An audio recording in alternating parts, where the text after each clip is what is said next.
విశాఖలో ప్రియురాలిని హత్య చేసి మృతదేహాన్ని ముక్కలు చేసి ఫ్రిడ్జ్ లో దాచిపెట్టిన ఘటనపై దర్యాప్తు కొనసాగుతోంది.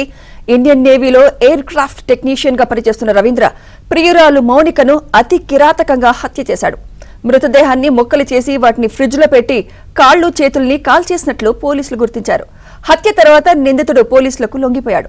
మృతురాలి తల ఇంట్లో దొరకడంతో పోలీసులు మార్చురీకి తరలించారు.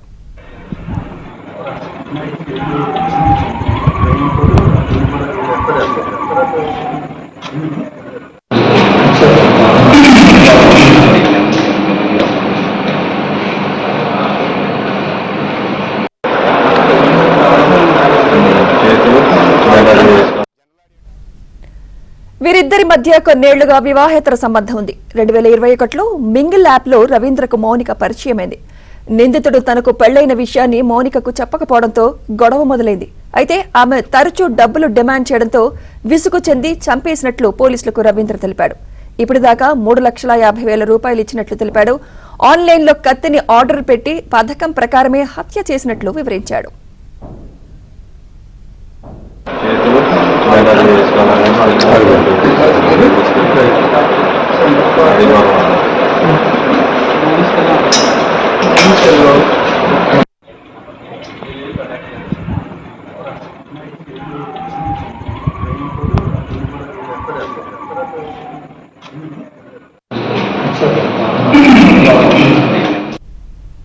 ఇదే అంశంపై మరింత సమాచారం మా ప్రతినిధి నాయుడు అందిస్తారు. నాయుడు,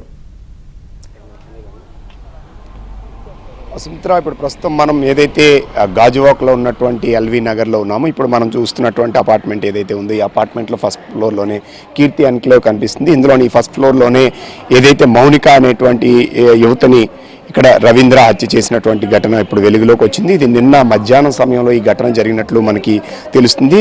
వీళ్ళిద్దరి మధ్య కూడా 2021 నుంచి మింగిల్ యాప్ ద్వారా వీళ్ళకి పరిచయం ఏర్పడింది. ఆ పరిచయం ఏర్పడడం నుంచి ఇద్దరు కూడా ఇక్కడ ఉంటున్నారు. అయితే ఇద్దరు కలిసి ఉండడం లేదు, అయితే వేరువేరుగానే ఉంటున్నారు. ఇప్పుడు ప్రస్తుతం మనం చూస్తున్నటువంటి 102 ఫ్లాట్లోనే ఇక్కడ ఉంటున్నటువంటి పరిస్థితి అయితే కనిపిస్తుంది. అయితే ఇక్కడ ఉన్నటువంటి వాళ్ళు ఎవరికి కూడా ఈ ఘటన జరిగిన విషయం కానీ నిన్న రాత్రి ఇన్సిడెంట్ బయటకు వచ్చినంత వరకు కూడా ఎవరికి తెలిసినటువంటి పరిస్థితి అయితే మనకి లేదనేది స్పష్టంగా తెలుస్తుంది. నిన్న మధ్యాహ్నం సమయంలో ఇక్కడికి మౌనికాని రవీంద్ర ఫోన్ చేసి రప్పించడం జరిగింది. ఇద్దరు కలిసి వచ్చి కొంతసేపు మాట్లాడుకున్న తర్వాత ఇద్దరు మధ్య వాగ్వివాదం జరిగింది. ఈ క్రమంలోనే హత్య చేసినట్టు తెలుస్తుంది. హత్య చేసిన తర్వాత ఏం చేయాలో తెలియనటువంటి పరిస్థితి నేపథ్యంలోనే పూర్తి స్థాయిలో ఆమెని శరీర భాగాలన్నింటినీ కూడా ముక్కలుగా చేసి కొన్ని పార్ట్ను ఫ్రిడ్జ్లో కూడా పెట్టినట్టు మనకి ఆల్రెడీ తెలుస్తున్నటువంటి పరిస్థితి అయితే కనిపిస్తుంది. ఆ ఫ్రిడ్జ్లో కొన్ని పార్ట్స్ పెట్టి కొన్ని పార్ట్స్ని ఇక్కడి నుంచి ఉన్నటువంటి ఏదైతే ప్రాంతం ఉందో దారపాలెం సమీపంలోనే దీన్ని పూర్తి స్థాయిలో అక్కడ తీసుకెళ్లి తలని మిగతా భాగాలను కూడా పూర్తి తగలబెట్టినటువంటి పరిస్థితి ఉంది. అయితే ఈ ఘటన జరిగిన తర్వాత రాజాం ప్రాంతానికి చెందినటువంటి దీంట్లో ఇప్పుడు మనం ఆల్రెడీ చూస్తున్న ఇల్లు ఏదైతే కనిపిస్తుందో ఇప్పుడు ఇదే ఇంట్లో నిన్న ఈ ఘటన జరిగింది. ఈ అపార్ట్మెంట్లో చాలా మంది ఉంటున్నారు, అందరూ ఓనర్సే ఉంటున్నారు.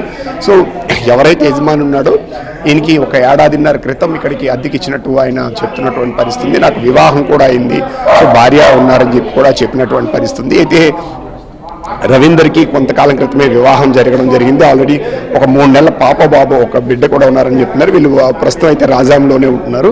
నిన్న మధ్యాహ్నం సమయంలో ఇక్కడికి పిలిచి ఇద్దరి మధ్య వాగ్వివాదం జరగడంతో అక్కడ ఆమెను హత్య చేసి ముక్కలు కట్ చేసిన తర్వాత మనకు కనిపిస్తున్నటువంటి ఫ్రిడ్జ్లోనే ఆ బాడీ పార్ట్స్ని ఏవైతే వీళ్ళు ఉన్నాయో వాటన్నింటినీ కూడా ముక్కలుగా కట్ చేసి కొన్ని పార్ట్స్ని ఇక్కడ పెట్టడం జరిగింది. కొన్ని పార్ట్స్ నుంచి వీళ్ళు ఎవరికి కనిపించకుండా ఇక్కడ నుంచి తీసుకొని వెళ్ళి వాటి తగలబెట్టారు. అయితే అతని స్నేహితుడికి సమాచారం చెప్పడంతో ఆ స్నేహితుడు ఇక్కడ పోలీసులకు సమాచారం ఇవ్వడంతో విషయం బయటకు వచ్చింది. వెంటనే ఇక్కడ ఉన్నటువంటి రవీంద్ర పోలీసులు ఎదుట లొంగిపోయినటువంటి పరిస్థితి అయితే ఉంది.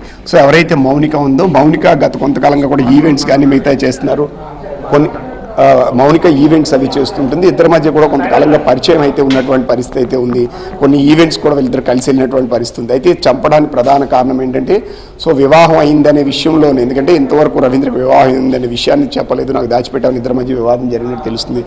కొంతమంది ఉన్నారు సార్, చెప్పి మీరు ఇక్కడే ఉంటారు, పక్క ఫ్లాట్. మీకు ఎప్పుడైనా ఈ రవీంద్ర విషయంలో కానీ ఏదైనా ఇబ్బంది కలిగినట్టు కానీ లేకపోతే ఇలాంటి వ్యవహారం ఉన్నట్టు కానీ ఎప్పుడైనా తెలిసిందా?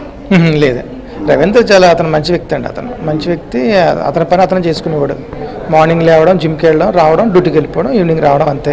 అయితే వాళ్ళు రీసెంట్గా 1 ఇయర్ క్రితమే మా పక్క అపార్ట్మెంట్లోకి వచ్చారు. కానీ ఇది మా ఫ్రెండ్ అపార్ట్మెంట్ కూడా, దీన్ని మెయింటెనెన్స్ అయినా చూసుకుంటాను మ్యాక్సిమం. అయితే నిన్న సడన్గా ఆవిడ 8 months బ్యాక్ అలా ఆవిడ డెలివరీకి వెళ్ళిపోయింది మాట. తను సింగిల్గానే ఉంటున్నాడు. మరి ఎవరు వస్తున్నారు రావట్లేదు మనం పెద్దగా పట్టించుకోము. వచ్చినా కూడా ఎవరో ఒకరు ఫ్రెండ్స్ అని చుట్టాలని ఎవరో వస్తూ ఉంటారు కదా. పర్టికులర్గా మనము పదే వస్తే అడుగుతుంది తప్ప అప్పుడప్పుడు వస్తే ఎవరు చుట్టాలు వస్తారు అనుకుంటాం. నిన్న సడన్గా 8 గంటలకి మా ఎవరో వచ్చి వెతుకుతున్నారు, అటు ఇటు చూస్తున్నారట. మా అబ్బాయి నాకు కాల్ చేశాడు. కాల్ చేసి డాడీ ఎవరు వచ్చారు డాడీ పక్క పట్టిన చెప్తానంటే నేను ఆఫీస్ నుంచి అన్నీ ఇంటికి వచ్చాను. ఇంటికి వచ్చి వాళ్ళు పోలీసులు అడిగాను ఏంటని ఏం కాల్ మీద అడిగితే అదేదో బాడీ ఏదో అంటున్నారండి అని అన్నాడు. వాళ్ళ బ్రదర్ కూడా వచ్చాడు అదే టైంలో. వాళ్ళ బ్రదర్ని అడిగాను ఏదైనా సరే ఫోన్ చేయను మీ బ్రదర్కి అంటే చేశాడు. చేసినా ఏం లేదురా నేను సరదాగానే అటువంటి ఏం లేదురా సరదాగానే అనరా మీరు ఇంటికి వచ్చేయండి నేను వస్తాను, నేను హనుమంత్ వాకలో ఉన్నాను వస్తాను మీరు వెళ్ళిపోండి అక్కడి నుంచి అన్నాడు. అయినా వాళ్ళ బ్రదర్కి అనుమానం కొంచెం గట్టిగా ఉంది. సరే ఈ లోపల నేను వచ్చిన తర్వాత కార్పెంటర్ని పిలిచి డోరు లాక్ తీయించిన ట్రై చేస్తాం. డోర్ రాలా. అప్పుడు వెనకాల చిన్న హోల్ ఉంది, పూజ గది హోల్ ఉంటే అందులో మనిషిని పంపించి లోపలికి పంపించి మెయిన్ డోర్ ఓపెన్ చేయించినట్టు లోపలికి వెళ్ళాం. ఎక్దమ్ నీట్గా ఉంది. నెక్స్ట్ బ్లడ్ మార్క్స్ కానీ ఏమీ లేవు, స్మెల్ కానీ ఏమీ లేదు. ఊపిరి పీల్చుకున్నాం. నైబరం కాబట్టి ఓకే అంత కూల్గా ఉందని చాలా ఆనందపడ్డాం. ఊపిరి పీల్చుకున్నాం. వచ్చిన పోలీసులు వాళ్ళు మంచం కదా పెట్టి తీసి చూశారు. ఆ పెట్టిలో బ్లాక్ పాలిథిన్లో కొన్ని పీసెస్ కనిపించాయి. ఇంకా అప్పటికే నాకు వామిటింగ్ వస్తుంది అట్లా చూసి నేను బయటకు వచ్చాను. ఆ తర్వాత ఆ ఫ్రిడ్జ్లో కొన్ని పార్ట్స్ చూశారు. తర్వాత 11:30కి ఫారెన్సిక్ టీం వచ్చింది. అప్పుడు అతన్నే తీసుకొచ్చి ఇంటరాగేట్ చేశారు. అదే హెడ్ ఏదో మిస్సింగ్ అయింది, దాన్ని కాల్చేసాను అని చెప్పి అన్నాడు. అంటే ఇప్పుడే తెలుస్తుంది అది కూడా. సో అంటే మీరు ఇప్పుడు అంటే ఇంతవరకు ఎప్పుడు కూడా అతని ప్రవర్తనలో కానీ దీంట్లో కానీ ఎక్కడ ఎలాంటిది ఏదైనా ఇప్పుడు ఆ అమ్మాయి ఇక్కడ రావడం కానీ లేదు, హార్ష్గా అతను ఎప్పుడు ప్రవర్తించలేదు, కూల్గా ఉండేవాడు. తర్వాత వచ్చేవారు ఎవరో చుట్టాలో వాళ్ళే వచ్చేవారు.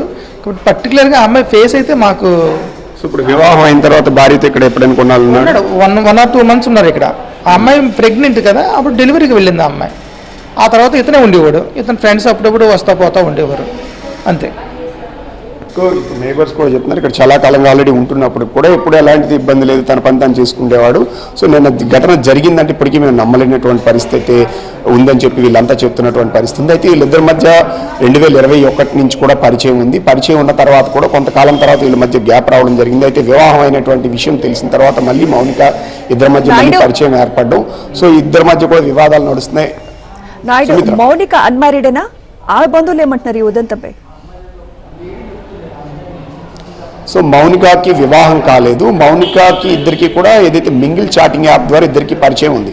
సో ఆమెకి వివాహం కాలేదు. ఆమె ఈవెంట్స్ అవి చేస్తుంటుంది. ఒక కంపెనీలో కూడా ఒక దగ్గర తాత్కాలికంగా పనిచేస్తున్నట్టు కూడా ఒక సమాచారం ఉంది ఒక బ్యాంక్లో.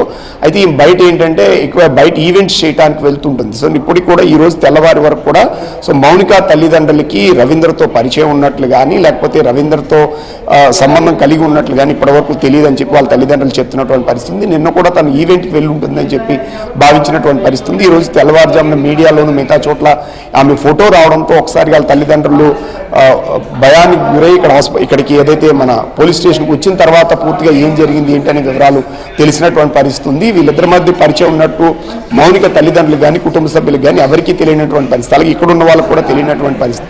సో వీళ్ళిద్దరూ ఇప్పుడు అయితే కొన్నిసార్లు నేవీ ఈవెంట్స్ వీటికి కూడా కొన్నిసార్లు కలిసి వెళ్ళారు. ఇప్పుడు ఇక్కడ కూడా 1-2 సార్లు వచ్చినట్టు కూడా ఇక్కడ ఉన్నటువంటి వాళ్ళు వీళ్ళు చెప్తున్నటువంటి పరిస్థితి అయితే కనిపిస్తుంది. ఇద్దరి మధ్య ముందు వివాదం స్టార్ట్ అవడం, అయితే వివాహం విషయంలోనే అంటే నాకు పెళ్లి కాలేదనే విషయం చెప్పావనే విషయాన్ని ఇద్దరి మధ్య వివాదం జరిగినట్టు మనకి ప్రధానంగా తెలుస్తుంది. సో తర్వాత కాడి నుంచి మౌనిక కూడా తన ఐడి కార్డు తీసుకోవడం మిగతా విషయాలు కూడా కొన్ని వాళ్ళిద్దరి మధ్య నడుస్తున్నాయి. సో ఈ నేపథ్యంలోనే ఎవరైతే ఇప్పుడు రవీంద్ర ఉన్నాడో నా దగ్గర నుంచి 3.5 లక్షల రూపాయలు కూడా తరచూ డిమాండ్ చేసి తీసుకుందనే విషయాన్ని కూడా పోలీసులకు చెప్పినట్లు మనకి తెలుస్తుంది.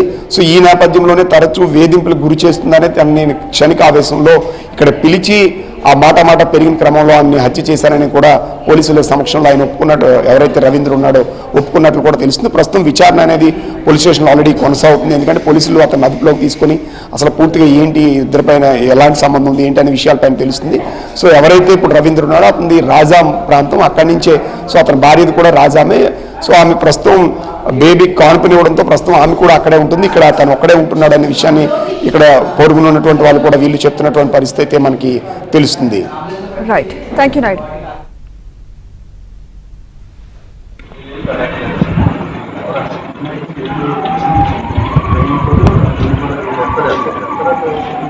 Thank you.